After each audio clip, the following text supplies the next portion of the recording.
Bien, pues ya estamos junto a Pascal Fuentes para ponernos al día sobre, no solamente sobre COVID-19, sino sobre ciencia en general. Esto es Lo que se sabe. Pascal, ¿cómo te va? ¿Qué tal? Buenas noches. Bien, Iván, buenas noches a todos en sus casas también. Esta semana, Iván, tuvimos un descubrimiento astronómico sorprendente, el hallazgo de fosfina en la atmósfera de Venus, lo que daría indicios de vida en este planeta. Pero a partir de esta noticia, nosotros decidimos hacer un ejercicio e invitamos ¿a quién más? Al profe Massa, para que nos ayudara a dilucidar una pregunta. ¿Dónde podríamos vivir nosotros, los terrícolas, fuera de la Tierra? Y esto fue lo que nos dijo a partir de Venus, la Luna y Marte. Veamos lo que nos dijo. Es como el mellizo de la Tierra. Una persona de 60 kilos pesaría 54.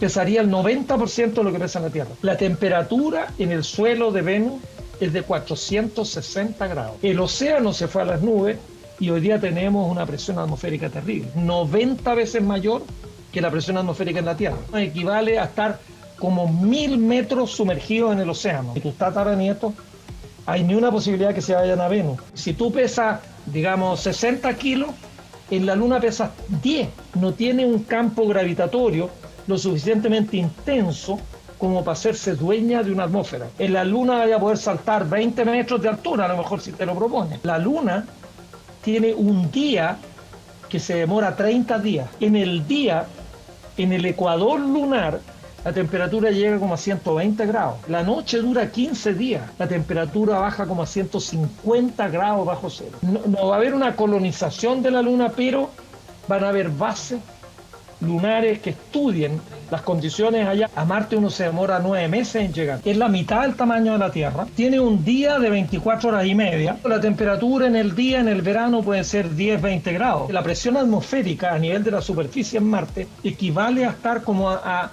100 kilómetros de altura en la Tierra. Si yo peso 70 kilos en la Tierra, en Marte voy a pesar 28. Yo sé que de aquí a 500 años va a haber mucha gente viviendo en Marte.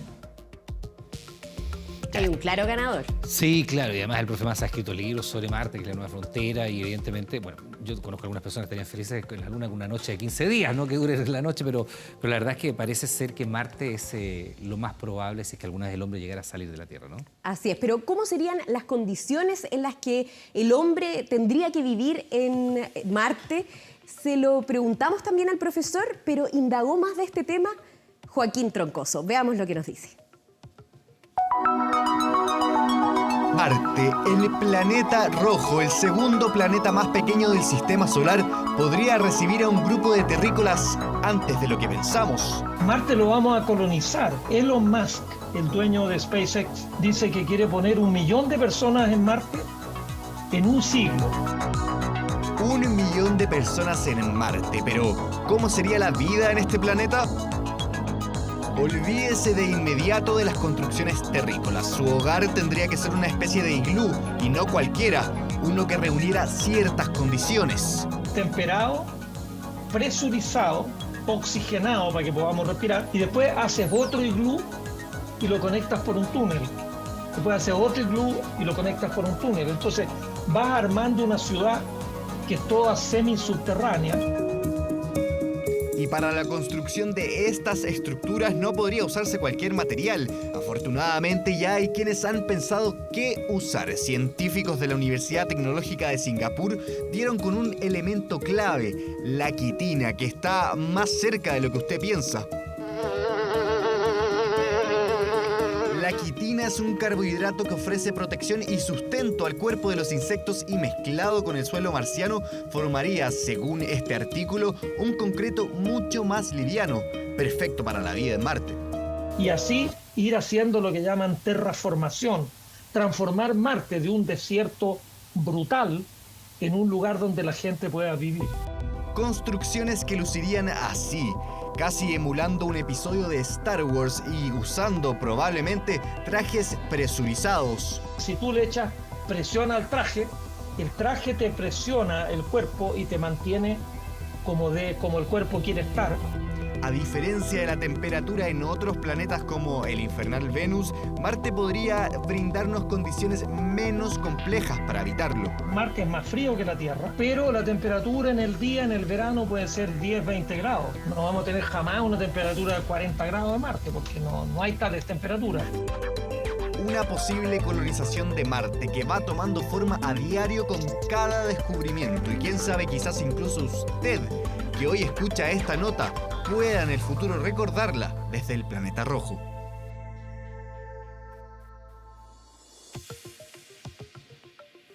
Ya, ¿qué hacen aquí con este problema más terrenal de lo que estábamos viendo ahora? Muchísimo más terrenal, porque un estudio de la CDC en Estados Unidos determinó que los restaurantes, las cafeterías, los bares serían puntos más peligrosos para contagiarse el COVID-19, incluso más que otros recintos que habitualmente son mencionados como de más fácil diseminación del virus, como los templos, como los salones de belleza, como los gimnasios.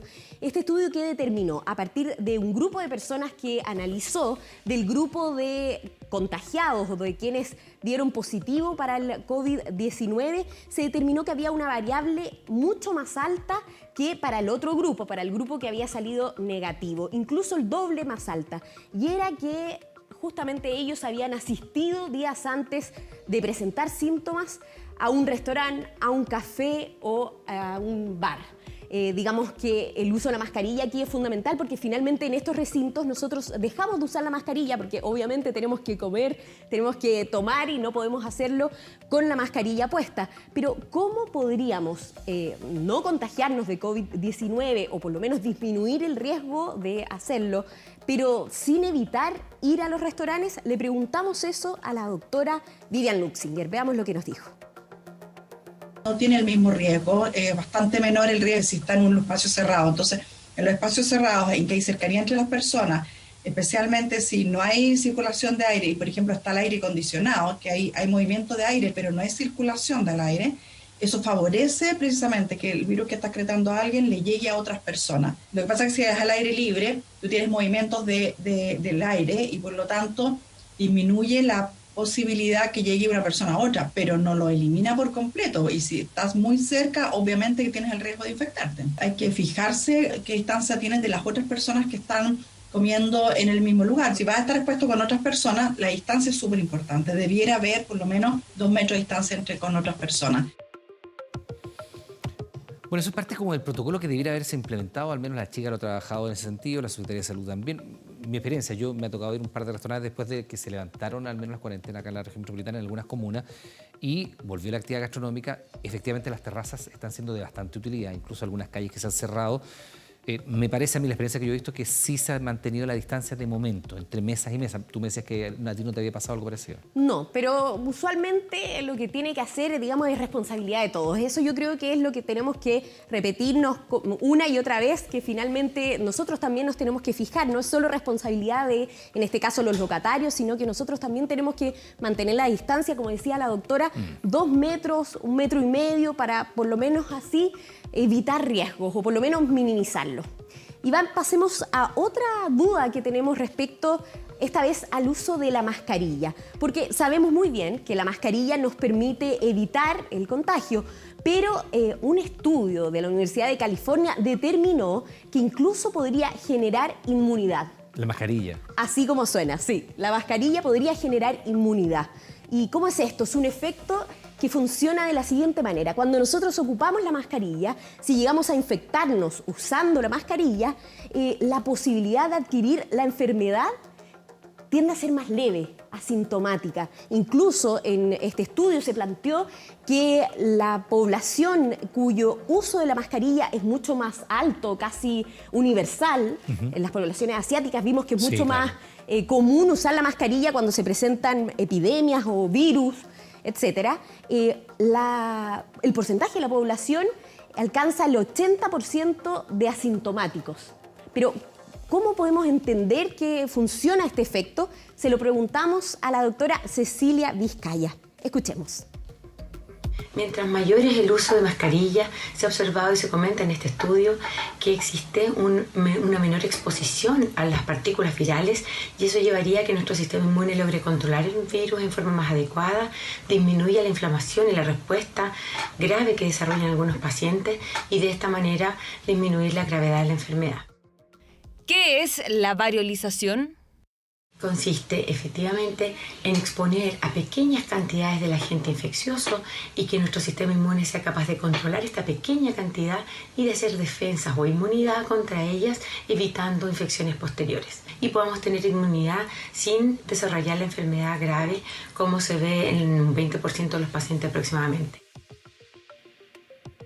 Un concepto que no conocíamos, de hecho un poco incluso difícil de pronunciar, variolización, y que también ocurrió en otras enfermedades, en la viruela incluso, de que la exposición menor a la carga viral podía provocar esta inmunidad. O sea, Así no implica que te contagies, pero efectivamente tendrías un mayor porcentaje de asintomático y una menor carga viral. Claro, finalmente podrías infectarte con el virus, pero el cuadro que desarrollarías no sería tan fuerte. Otra razón más para no olvidar usar mascarilla. Bien, pues Pascal, muchas gracias. Que te muy bien. Nos encontramos la próxima semana con Lo que se sabe.